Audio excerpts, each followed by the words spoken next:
जय श्री राम मेरे मीन राशि के प्यारे जातक जातिका, मैं हूं आपके साथ आपका अपना डॉक्टर राज मिश्रा। तो आखिर नवंबर का महीना आपके लिए कैसे व्यतीत होगा, ये बहुत इंपॉर्टेंट प्रश्न है और मैं विस्तार से उस पर जानकारी देने जा रहा हूं, क्योंकि आपकी राशि स्वामी जो बृहस्पति हैं वो वक्री हो रहे हैं, वो वक्री हो गए हैं ऑलरेडी।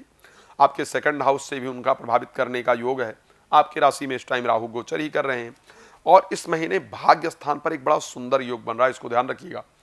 प्रॉपर्टी, मैरिज और मैरिज लाइफ से रिलेटेड जो चीजें हैं उनमें कुछ नए ट्विस्ट, कुछ नया चेंज आपके लिए आने जा रहा है, क्योंकि 9th हाउस में शुक्र और बुध दोनों प्लैनेट एक साथ गोचर करने जा रहे हैं। इवन शुक्र तो आपके 10th हाउस में भी आएंगे, तो इस पर एक विस्तार से चर्चा करेंगे। लेकिन सबसे पहले एक सूचना आपको देना चाहता हूं। यदि आप श्री राम कथा, श्रीमद् भागवत कथा, श्री शिव महापुराण की कथा देश में विदेश में कहीं भी मेरे द्वारा कराना चाहते हैं या चाहती हैं, संगीत में आप चाहते हैं, तो आप प्लीज मुझसे बात कर सकते हैं, इस कार्यक्रम को आयोजन कर सकते हैं। भगवान आपके जीवन को सुखमय रखे, ये मेरी शुभकामना आपके लिए इस राशिफल के अंतर्गत है। चलिए अब सबसे पहले बात कर लेते हैं आपके हेल्थ के पॉइंट ऑफ व्यू से। स्वास्थ्य को लेकर के नवंबर का महीना आपके लिए कैसा रहेगा। नवंबर में स्वास्थ्य में कुछ बॉडी इन्फेक्शन के, शरीर में इन्फेक्शन के योग हैं, ध्यान रखा जाए। बाहर का खाना इत्यादि खाने से बचने की आवश्यकता है।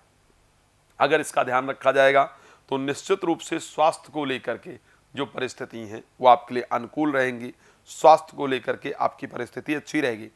कुल मिलाकर के अगर हेल्थ के पॉइंट ऑफ व्यू से मैं बात करूं तो मैं पिछले महीने की अपेक्षा इस महीने आपके स्वास्थ्य को अच्छा देख पा रहा हूं, उसमें दिक्कत नहीं है। दूसरी चीज अगर मैं बात करता हूं, आखिर आर्थिक परिस्थिति क्या रहेगी, धन को लेकर के पोजीशन क्या रहेगी, तो एक बात बताना चाहता हूं, इस महीने इन्वेस्टमेंट करने का समय है। ध्यान रखिएगा, इन्वेस्टमेंट करने से एक अच्छा लाभ मिलेगा और वो इन्वेस्टमेंट भी प्रॉपर्टी में किया जाए तो ज़्यादा फायदा है। जमीन से रिलेटेड, प्रॉपर्टी से रिलेटेड जो इन्वेस्टमेंट है, गाड़ियों में इन्वेस्टमेंट या ज्वेलरी में इन्वेस्टमेंट आपके लिए ज़्यादा फायदा करेगा। उससे आपको धन की अच्छी खासी वृद्धि देखने को मिलेगी। धन जमा करने का ये महीना अच्छा होगा, लेकिन ध्यान रखिएगा, शेयर मार्केट में पैसा लगाना, लॉटरी, सट्टा, जुआ में पैसा लगाना बहुत खतरनाक होगा। किसी को कर्ज पर, ब्याज पर पैसा देना भी बहुत जरूरी ना हो तो नुकसानदायक होगा। यहां पर नुकसान का योग दिख रहा है, उसमें आपको सावधान रहने की आवश्यकता है। क्या इस महीने खुद की प्रॉपर्टी इत्यादि प्राप्त होने का योग है? डेफिनेटली इस महीने के अंतर्गत आपकी खुद की प्रॉपर्टी इत्यादि प्राप्त होने का योग दिख रहा है। अब अगर बात की जाए कि संतान को लेकर के क्या कंडीशन है, बच्चों को लेकर क्या कंडीशन है, या प्रेम संबंध को लेकर क्या कंडीशन, देखिए भाई, इस महीने प्रेगनेंसी के लिए अच्छा समय नहीं है, बिकॉज मंगल नीचस्थ है पंचम भाव में। गर्भ को नष्ट करने का प्रयास करेंगे, प्रेगनेंसी नष्ट हो, इस प्रकार का योग है। और बच्चों के क्रोध के कारण मन परेशान रहेगा, इस प्रकार की परिस्थिति है। विद्या में मन नहीं लगेगा, पढ़ाई से मन बड़ा विचलित होगा, इस प्रकार की परिस्थिति दिख रही है। प्रेमी प्रेमिका के क्रोध के कारण भी मन थोड़ा परेशान रहेगा। तो ये कुछ पॉइंट्स हैं जहां पर कंडीशन अच्छी नहीं दिख रही है। आखिर नौकरी को लेकर के या बिजनेस को लेकर के ये महीना कैसा रहने वाला है, तो नौकरी और बिजनेस के पॉइंट ऑफ व्यू से ये महीना आपका बहुत शानदार रहेगा। नौकरी से बिजनेस में जाने का योग इस महीने में बन रहा है।